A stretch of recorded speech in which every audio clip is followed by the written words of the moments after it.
Welcome to the ITSportsNet Quick Looks for Point of Sale. This process is to create an invoice for registrations.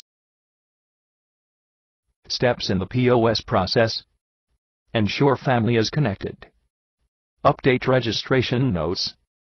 Create an invoice, recording the registrations.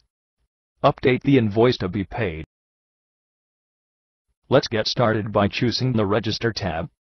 Then in Register process, click Point of Sale. As you can see from the page instructions, it is the paying customer that we do our initial search for. This should always be a parent or someone who can pay the invoice.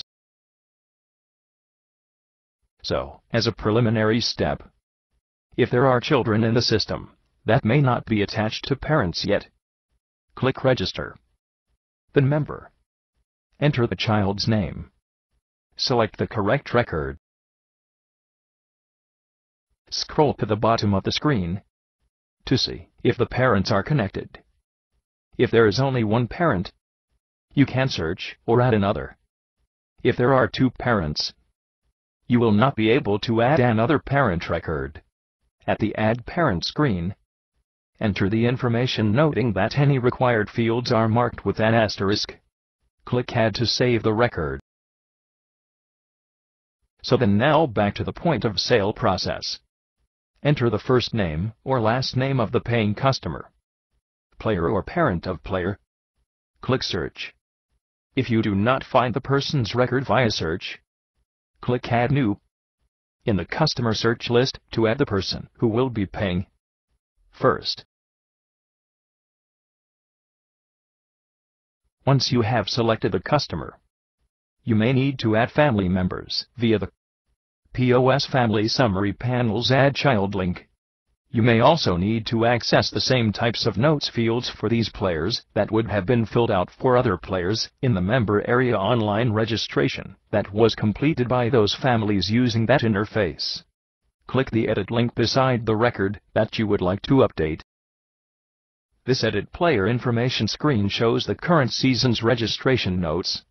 You will see the same type of date requirements regardless of whether the registration is entered by you, the administrator, or by the parents while doing online registration in the member area. If you add or edit any information, always click Save. The next step is at the registration invoice list. You can now click the Add New link. At the registration invoice screen, in the registration invoice item list, click Add Player Registration. At the POS Register Player screen, from the drop-downs, choose the name, and then choose the category name that you wish to register that player to. There may be other notes here that you can add information to, as well. Click Save to add this item to the invoice. Continue with all family members to be registered as players.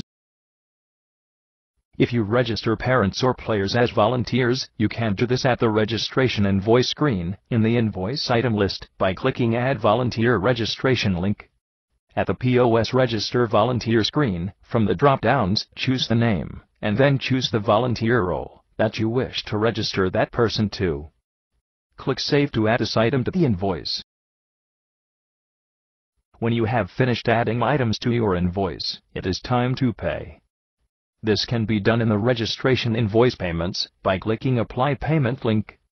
At the Make Payment screen, add the correct information, choosing from the drop-downs where necessary. Note that there is a Registral checkbox that is already checked, and this should be left so that the registrations will be effective and will show in all reports correctly. One exception to this is if your organization allows for partial payments and the registration is not completed until the last payment is made. Another exception is when the player is already registered and you are catching up on the financial information. Click Save to complete the payment. You can view the invoice at any stage by clicking that link. The Email Invoice button will show whenever you view an invoice. Notice that the invoice has a window at the bottom where you can add a comment. There is also a checkbox to have a copy sent to yourself. The email address of the person signed in to do the administration will show in this place. Once you have clicked Email Invoice, you will receive a confirmation on the screen, and you can click the link to go back to the payment summary report. When you close this screen, you will be returned to your registration invoice, and then you can click Point of Sale to begin another registration invoice. Thanks for taking this time to review completing a point of sale registration. Creating a registration invoice.